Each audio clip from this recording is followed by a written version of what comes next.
ঠাম্মি? হ্যাঁ, কিছু বলছিলিস দাদা? আরে কি হলো? আমি তোমাকে একটা কথা জিজ্ঞেস করলাম আর তুমি অন্য কি ভাবনায় ডুবে রয়েছো। তো না রে দাদা, অন্য ভাবনা না, আমি তোর কথাই ভাবছিলাম। ঠাম্মি, তুমি জোর করলে আর আমি অন্য একটা অজানা অচেনা মেয়েকে বিয়ে করতে রাজি হয়ে গেলাম। অজানা অচেনা তোর কাছে তো রাখা হয়নি, আমরা তো বলেইছিলাম তুই না হয় একটু জেনে শুনে নিতিস। বিয়ের আগে আলাপ পরিচয় তো ভালোই, তাতে কি লাভ হতো? হয়তো সেই মেয়েটার উপর তোর একটা টান হতো। এই যে তোর মনের ভেতর হু হু করছে, সেটা করতো না। তার কথা খানিক ভাবছিস, আবার অন্যায় হয়েছে ভেবে তুই কথাটা ঘোরাতে চাইছিস। এই যে দোলাচল তোর মনের ভেতর হতো না। তুমি এই কথাগুলো সিরিয়াসলি বলছো? আচ্ছা, তোমার কি এটা সত্যি সত্যি মনে হয় যে তোমার নাতি একটা মেয়েকে দেখবে আর তারপর থেকে ও তার কথা ভাবতে থাকবে?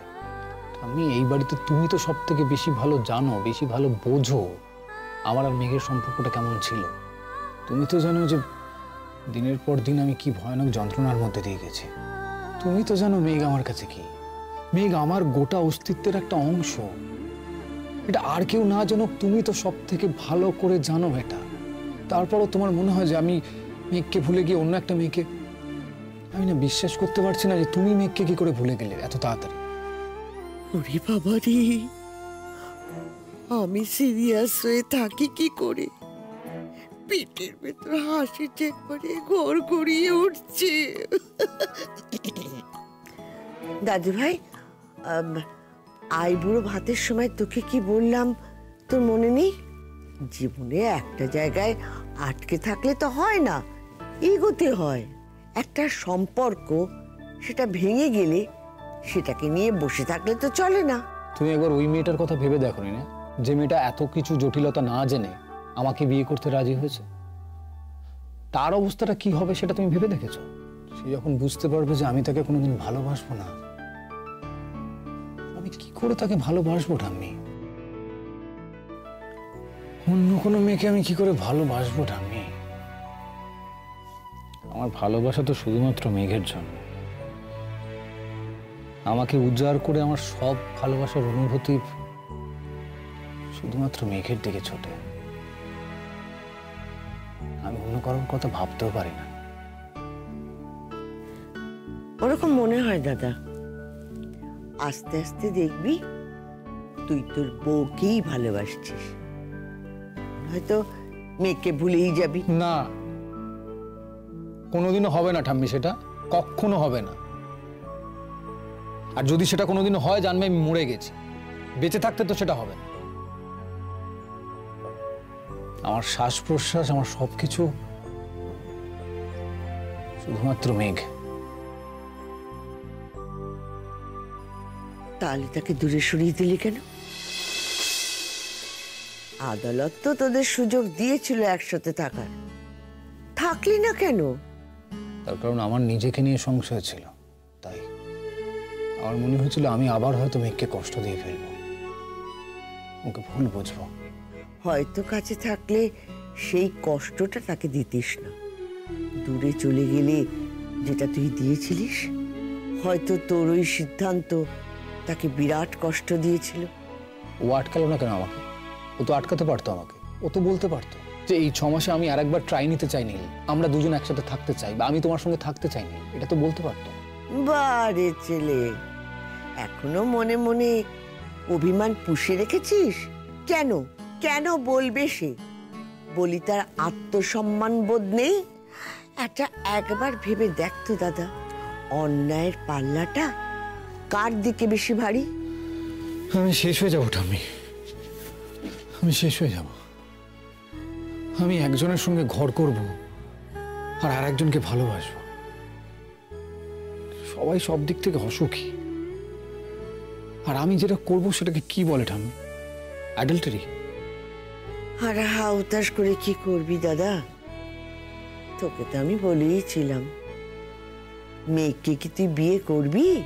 আর বাপ মাও তো তার জন্য ছেলে খুঁজছিল। তখন তো তুই আমার কথা কানেই তুলিসনি, শুনিসনি আমার কথা। আমি তোমাকে একটা কথা দিতে হবে। কি কথা? তুমি কোনোদিন ওই মেয়েটাকে দিদিভাই বলে ডাকবে না। ওমা, কি বলবো তাহলে? যা খুশি তোমার বলো, শুধু দিদিভাই বলবে না, নাত বউ বলবে না। ওই দেখো, নাত বউকে নাত বউ বলবো না তো আর কি বলবো? না না, বাড়ি শুদ্ধ লোকই বা তাকে কি বলে ডাকবে? সেটা তাদের যা ইচ্ছে, আমার জানার দরকার নেই।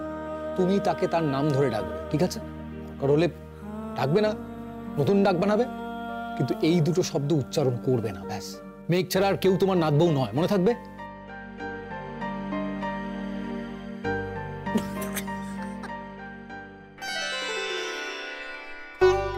নই তো। উহ, কত কিছু বলে গেল আমার দাদু ভাই। পরকীয়া অব্দি চলে গেল। ওরে, সে পরকীয়া করলে তুই একা করবি কেন? সে মেয়েও করবে। আর শুনে রাখ, তোর বউকে আমি নাত বই বলবো, দিদি ভাইও বলবো, আর মেঘ দিদিও বলবো। পারলে তুই আমাকে ঠেকা।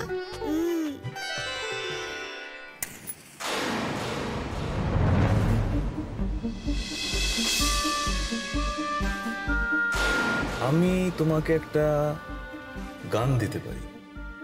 গান।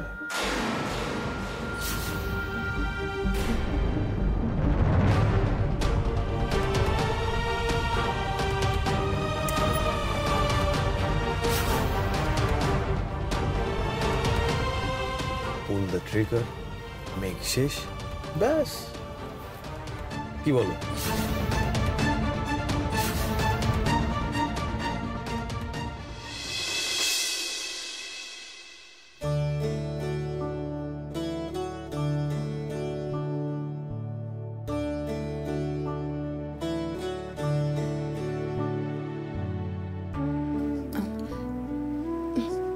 বাপি, হ্যাঁ, আয় আয়, ভেতরে ভেতরে ভেতরে। কাজ করছিলে? আছে, পরেও করা যাবে। আর তোর সঙ্গে কথা বলার থেকে বড় কাজ কি আমার আছে?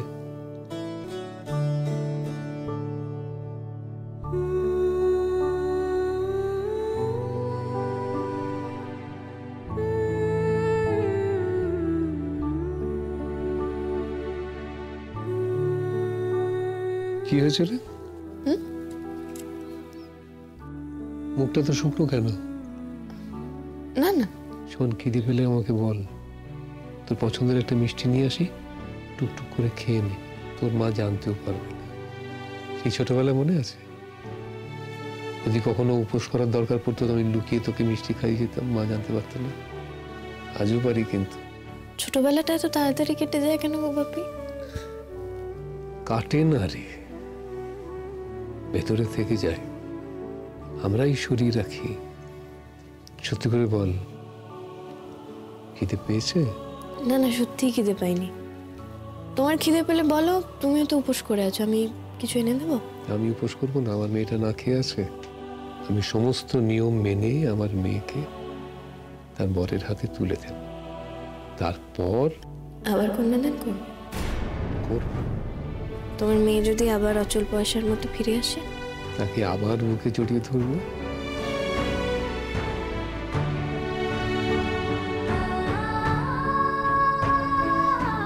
বাপি তুমি খুশি তো? তুই খুশি হলে আমি খুশি। তুই খুশি নোস? তোমার কি মনে হয়?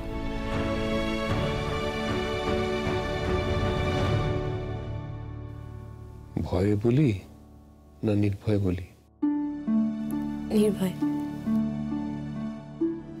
দেখ, যদিও জানি যে তোর মধ্যে একটা সংশয় কাজ করছে, আমাদের খুশি করতে তুই বিয়ে করছিস, এটাও জানি, কিন্তু আমার বিশ্বাস এই বিয়েটা হবার পর তুই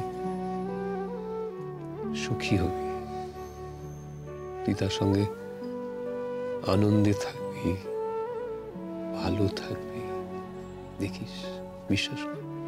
এত ভরসা তোমার তার উপর? তুমিও তো তাকে চোখের দেখার থেকে বেশি চেনো না বাপি। শুধু তার উপর কেন, তোর উপরেও তো। তুমি কতটুকু চেনো বাপি ওই ছেলেটাকে? আর তোমার এত ভরসাই বা কি করে তার প্রতি? সে কেমন, তার পরিবার পরিজন তারা কেমন? মেঘ, তুই যেমন জীবনের ভাঙা গড়া সুন্দর কুৎসিত জীবনের জটিলতা দেখে আজকে এইখানে এসে পৌঁছেছিস, সেই ছেলেটাও তাই। ওর জীবনেও প্রচুর ঘাত প্রতিঘাত অপমান গেছে। সে ভুল করেছে, অন্ধকারে ছুটেছে, আবার আলোর দিকে তাকিয়েছে, চেষ্টা করেছে বাঁচার। এত কিছু জেনেছো তুমি তার সম্পর্কে? হ্যাঁ, জানতে তো হয়েছি। আমার মেয়েকে তার হাতে তুলে দেবো, আমি খোঁজ খবর নেব না? আমার মেয়েকে আমি আর কষ্ট পেতে দেখতে চাই না।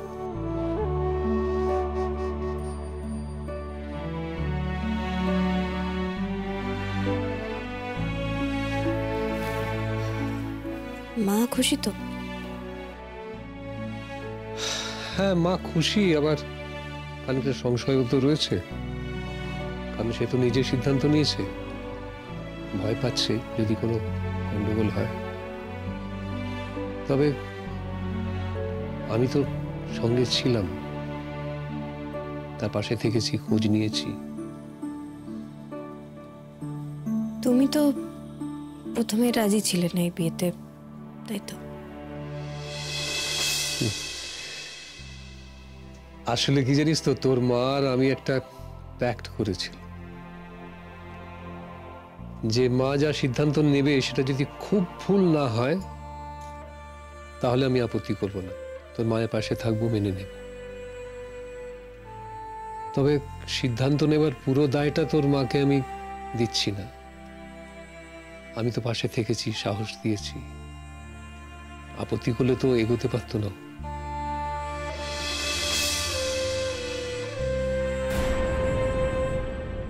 তুই কি কিছু বলবি আমাকে?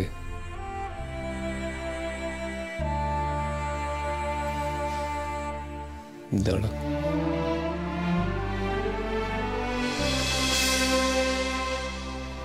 বস।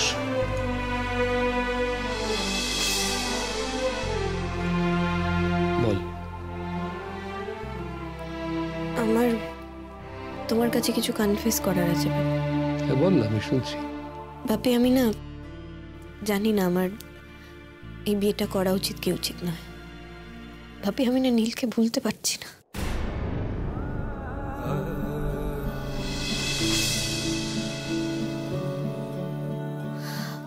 আমার মনে হচ্ছে আমি কোন একটা গোপন সম্পর্কের মতন বারবার ওর দিকে ছুটে চলেছি। কিছুতেই ওকে ভুলতে পারছি না। আমার ওর সাথে কথা বলতে ভালো লাগছে, ওর কথা ভাবতেও আমার ভালো লাগছে। আমি জানি না কি করব।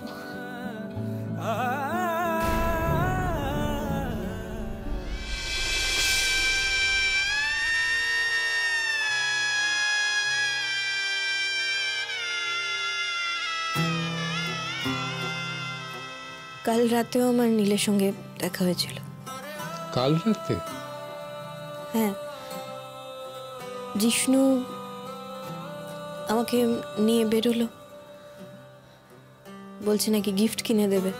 তারপর আমি গিয়ে দেখলাম যে ও আর গিনি প্ল্যান করে নীলকে নিয়ে এসেছে ওখানে।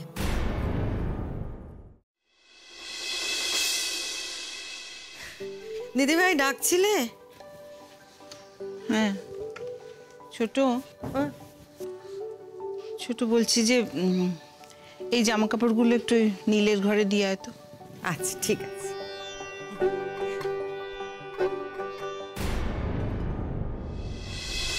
দিদিভাই, ও দিদিভাই, হ্যাঁ হ্যাঁ, কি হয়েছে? এরকম মন মরা হয়ে দাঁড়িয়ে আছো কেন? কোথায় আজকে ছেলের বিয়ে, একটু আনন্দ করবে তা না এরকম মন মরা হয়ে দাঁড়িয়ে রয়েছো? না না না, আনন্দ তো করছি। এই তো কত আনন্দ করলাম তোদের সঙ্গে সকাল থেকে, বল কত হই হই করলাম। কিন্তু ওই যে তুই গায়ে হলুদের সময় দেখলি তো, নীল কটকট করে কতগুলো কথা শুনিয়ে দিল। মাথাটা গরম হয়ে যায় না বল? ও দিদি ভাই, তুমি তো জানো নীল এগুলো মন থেকে বলেনি, তাই না? নীল তো কিছু জানেও না। তুমি বুঝতে পারছো না নীলের মনে আজও মেঘের জন্য কেমন উথাল পাথাল করছে? হ্যাঁ, বাই দাবে, এতগুলো বছর তো আমি এই বাড়িতে তোমাকে দেখছি। হ্যাঁ, তোমারও মনে কিন্তু অন্য কিছু একটা চলছে। হ্যাঁ, তুমি রয়েছো সব অনুষ্ঠানে আমাদের সঙ্গে হেসে হেসে, কিন্তু মনটা অন্য কোথাও রয়েছে। হ্যাঁ রে, তুই কি আমার উপর নজরদারি করছিস নাকি? হ্যাঁ, এ বাবা দিদি ভাই, কি যে বলো তুমি। বলো না কি হয়েছে তোমার? না দেখ, সবই তো ভালোই হচ্ছে, সুন্দর হচ্ছে। আমরা সবাই কত মজা করে নীল আর মেঘের আবার বিয়ে দিচ্ছি।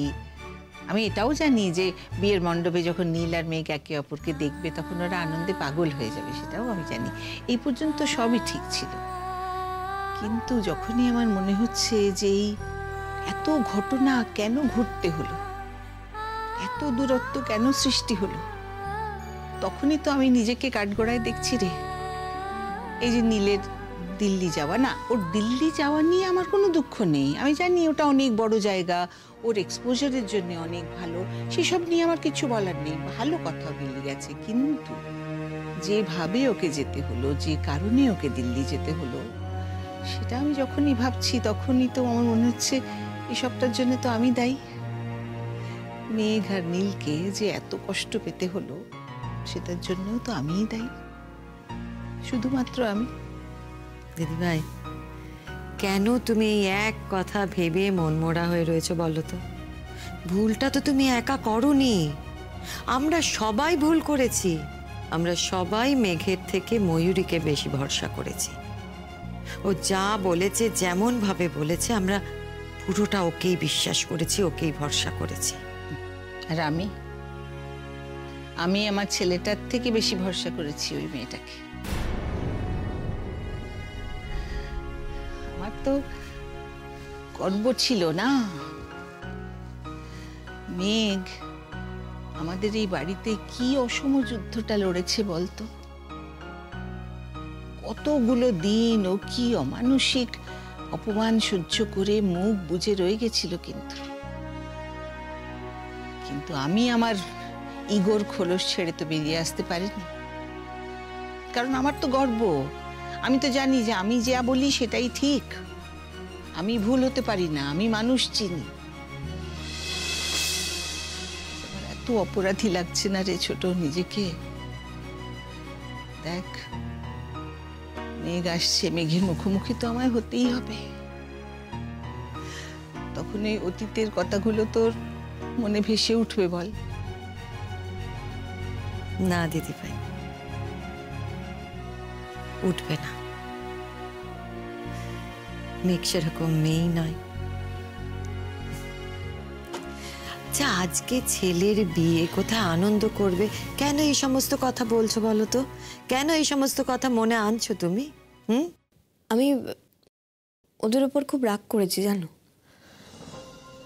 ওরা আমাকে বলল যে ওদের নাকি মনে হয়েছে আমার আর নীলের বিয়ে হওয়ার আগে আমাদের শেষবারের মতন একবার দেখা হওয়া উচিত।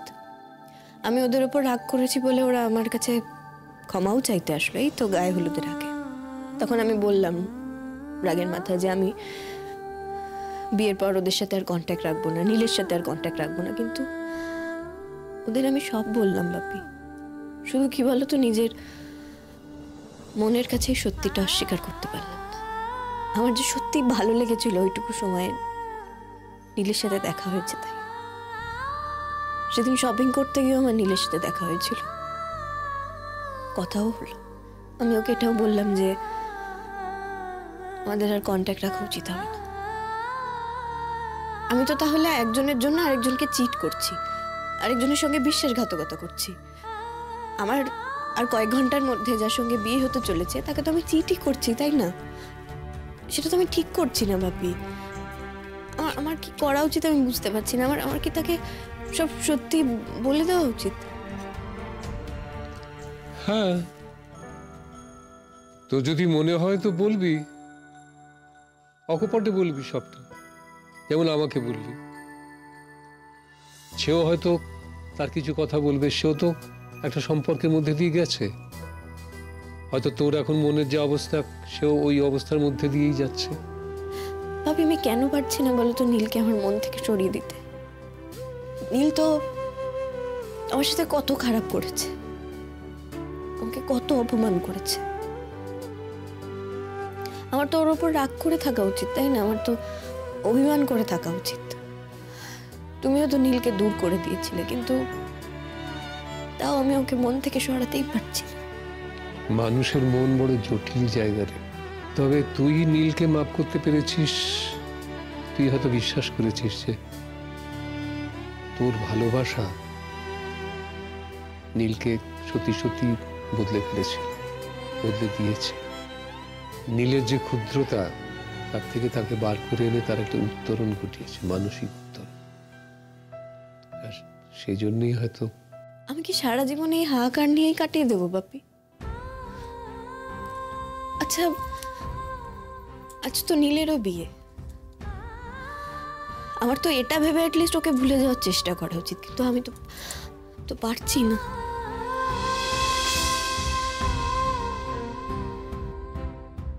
মনটা তো নীতির আখড়া নয় রে মা।